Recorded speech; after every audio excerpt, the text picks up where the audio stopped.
Imagine living your life after 50 and feeling energized and excited about your future. Welcome to the Women in the Middle podcast, the podcast for women who are ready to figure out what they want and create the life they deserve.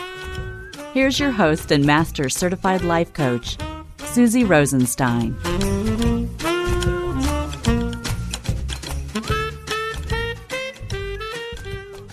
Hey there, today's episode is all about something I'm calling Joy in the Green Months, and it has to do with mixing a little gardening with a little mindfulness. Let's go. Welcome back to the podcast Women in the Middle with over 2 million downloads and counting. I'm your host, Susie Rosenstein, your master certified coach, life leadership mentor, and certified Zentangle teacher, and I am so glad to be here with you again. This podcast is for women over 50 whose lives look fine on the outside, but don't feel as clear or as intentional as they used to. So, the other day, I was holding my phone when I saw somebody schedule a new appointment. It was a next chapter direction session. I talk about it all the time here. You've heard it before, and I saw it come in. It was so fun to see it come in. It was like, boop, there it is. So I checked out what she wrote. I ask everyone who books a call like this to tell me the reason that they're reaching out. She wrote something I've heard hundreds of times before, something about needing clarity to feel better. I mean, that's how I felt. I heard it so many times before. So I sat with that for a second because it is so common. And then I did something that I'm trying to make a habit of doing. I like to send a voice note before we even have a call. Because in this case, I wanted her to hear this before the call. And the question I asked is, what if you're already right on track? You're right on track. And what if this experience you're having right here, right now, before the clarity, before the answer, what if this could be a joyful part of your journey? So what I'm talking about is, what if this phase, the weirdness, the stuckness, the lack of clarity, what if this is something worthwhile and meaningful, not just something that you wish that you could skip through or rush through? You know what I mean? So that's really the core of what we're talking about today. And I'm calling it Joy in the Green Months, and you'll see why in a few minutes. Now, before we dive in, if what I just said about reconsidering this weird, unclear part of life, if it landed for you, if you've been waiting to feel better until you're finally clear about your next chapter, my message for you is that you don't have to wait. This is exactly what a next chapter direction session is for. It's a private conversation where we look at what's actually going on, including whether you're already further along than you think. You can book yours at www.talktosusie.com. Okay, now let's dive in. This week's episode is called Joy in the Green Months, and this is going to be fun. Here's the thing. It is so common to believe that happiness lives on the other side of the outcome or the goal. And what this means is that we plan stuff and then we wait until the big fun thing happens to let ourselves feel the big fun feeling. Things like maybe an exciting vacation or getting a big degree. Maybe it's a big move or finally retiring. And it even could be the big aha or clarity itself. Now, most women never question it because it feels obvious, but that's not because it's true. So I want to share a little story. I have 3 plants. I told you this was about the garden. I have 3 plants in my backyard garden, just off the patio to the left. These 3 plants I brought with me from my old house. So we've been in this house, I think 18 years. And the other house, I don't remember, I think it was 11 or 12 years. But anyway, I had this garden in the old house. And you might have done this too. It's so much fun to bring some of your plants to the new house. So what I brought was lily of the valley, turtlehead, and Japanese anemone.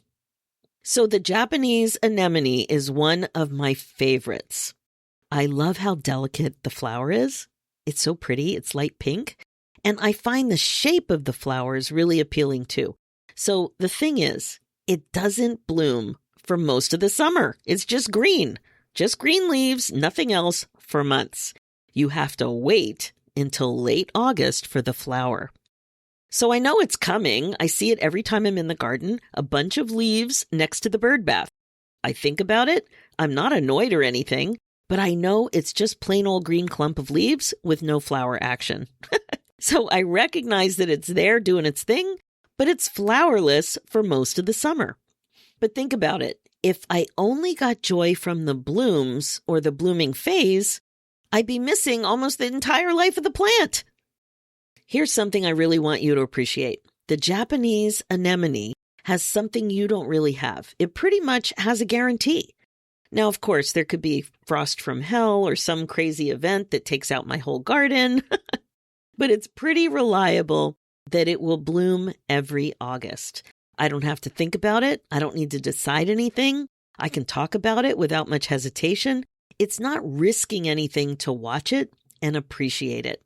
You, on the other hand, my friend, and most of what you're working through in midlife, you don't get that same guarantee. Remember how elusive clarity can feel? You don't know when it's coming or what it will look like or whether the thing that you're building or working toward or desiring will even work out the way the flower always does. It's not the same thing. So thinking that you should just be patient like the flower, that's not really enough. You need something the flower doesn't need. With the midlife stuff, it's not just about belief. It's also about developing some skills and a belief in yourself. So the way I see it, there are two levels to tending that anemone. The first is the obvious one. You water it, you take care of it, you do the things. But the second level is the one that actually creates the joy. It's the energy and the mindset that you bring to that care. So imagine looking at the green leaves in July with something like contempt or annoyance, thinking something like, oh, geez, still nothing pretty? Just the green leaves? What's the point of having it in my garden? Or maybe, come on now, you slow flower, get cracking. Or you could be experiencing something like this instead. You actually notice the leaves. You appreciate their green color. You're fascinated by the shape of them. You see their own kind of beauty. Now, this approach has nothing to do with the flower that isn't even there yet. Now, if you've been a listener to the podcast for some time, you might recognize where my inspiration came from for this topic today.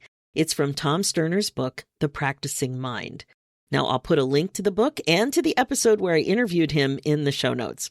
This is also where my fun framework comes in. 3 moves, and they map right onto this garden. F stands for find your thoughts. So notice which one you're having in the green months. Is it, this is boring, nothing's happening, that kind of a thing?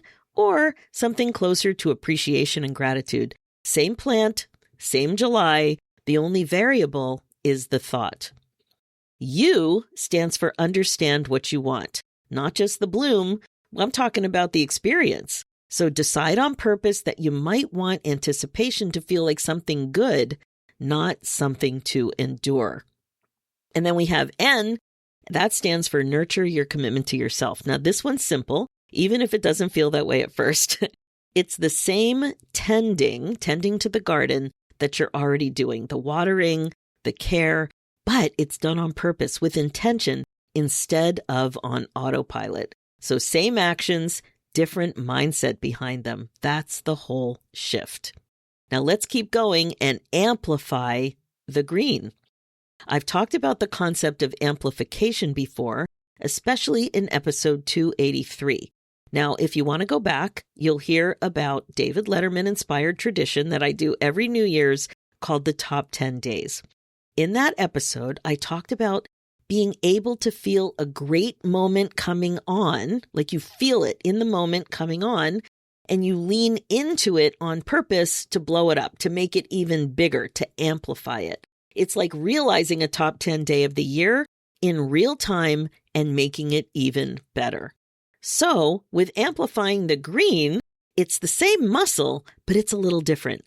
Instead of amplifying a moment you already know is good, you're amplifying one that doesn't look like anything yet. And that is a harder skill, and it might be a more valuable one.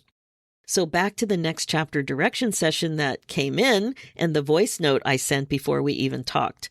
If any part of this is landing for you, please remember that you don't have to wait for the flower to bloom to have a good life.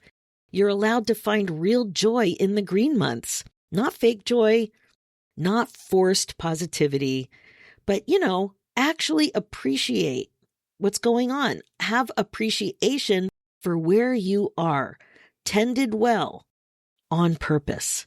If you're standing in your own green season right now, not sure when the bloom is coming, maybe not even sure what it'll look like, that's exactly what a next chapter direction session is for.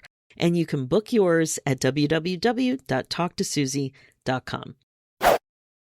So thanks for being here today. It genuinely means a lot that you spend your time with me. For show notes and links, head over to www.susierosenstein.com and look for episode 468. And don't forget to check out the Women in the Middle Entrepreneurs. That's my other show all about the reality of running a business as a midlife woman. It's everywhere you listen to podcasts. And one more thing, I wanted to let you know I'm also on Substack now. You can find me at Women in the Middle, so you can look for me there. I would love to connect.